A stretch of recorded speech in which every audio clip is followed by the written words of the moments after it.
বন্ধু, তোরা তো বড্ড স্বার্থপর। সেই যে শেষ পরীক্ষার দিনে বললি দোস্ত আবার দেখা হবে, কই আর কোনোদিন তো দেখা হলো না। যেই বন্ধুগুলোর সাথে ঘুম ভাঙলে দেখা হতো প্রতিদিন, জানি না সেই বন্ধুগুলাকে আর পাবো কোন দিন। একসাথে আড্ডা, কত দুষ্টামো। জানিস, লাস্ট যেদিন তোদের সাথে একসাথে বসে পরীক্ষা শেষ করলাম, সেদিন বুকের ভিতরটা না অনেকটা খালি খালি লাগছিল।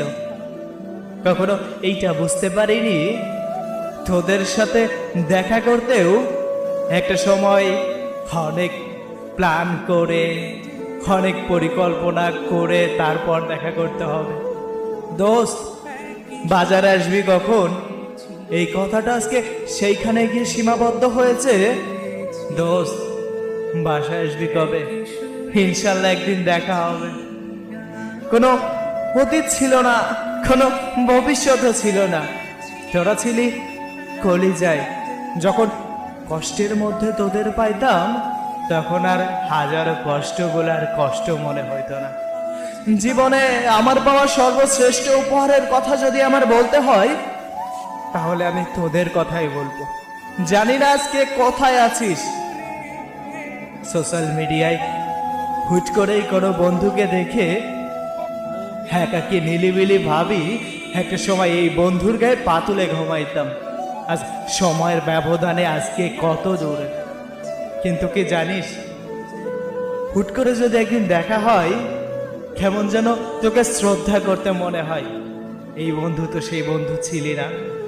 ওই যে একটা কথাই আছে না, যোগাযোগে না থাকলে রাস্তাটা আপনা আপনি বন্ধ হয়ে যায়।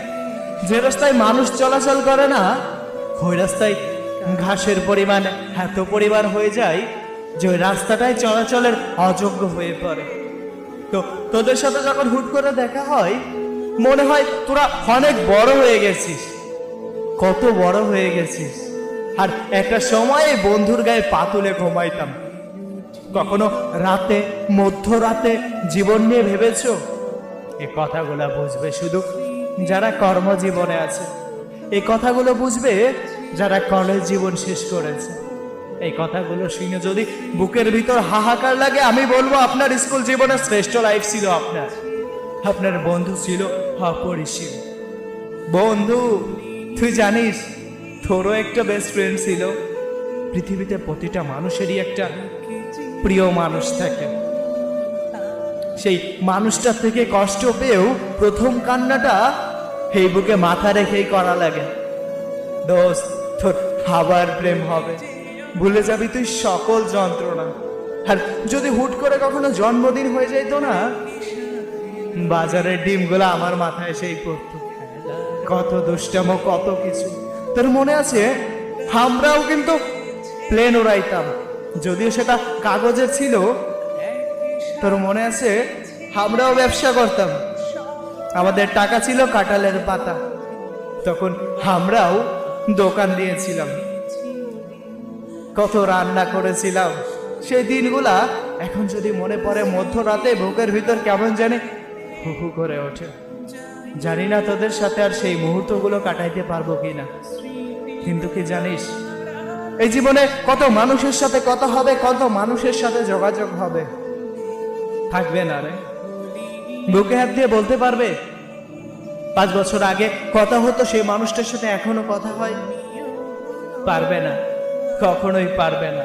কারণ মানুষ পরিবর্তনশীল। সব থেকে কাছের বন্ধুটাও আজকে বদলে গেছে, হয়তো পরিবারের চাপে, না হয় বাস্তবতার টানে। আজ অনেক দূরে, আজ অনেক দূরে। জানিস, ছোট্টবেলা যখন আড্ডা দিতাম, গল্প করতাম, তখন কখনো ভাবতে পারি নাই তোদেরকে ছেড়ে একদিন এত দূরে থাকতে হবে। তোদেরকে ছেড়ে এতটা একাকী, এতটা নীরবে সময় কাটাইতে হবে। টাকা পয়সা সবকিছু না রে বন্ধু। একটা সময় ছিল যখন হোটেলে খাবার খেয়ে সবাই ভাগ করে টাকা দিতাম, আর আজ একা 10 জনের টাকা দেওয়ার সামর্থ্য থাকলেও 10টা বন্ধুকে আর পায় না। বন্ধু, ক্রিকেট খেলবো, কিন্তু বল নেই। 10 টাকা করে দিয়ে একটা বল টেপ কিনতাম। আর আজকে একা 10টা বল কেনার সামর্থ্য থাকলেও সেই বন্ধুগুলো আর নেই। ভালো থাকিস যে যেখানে আছিস।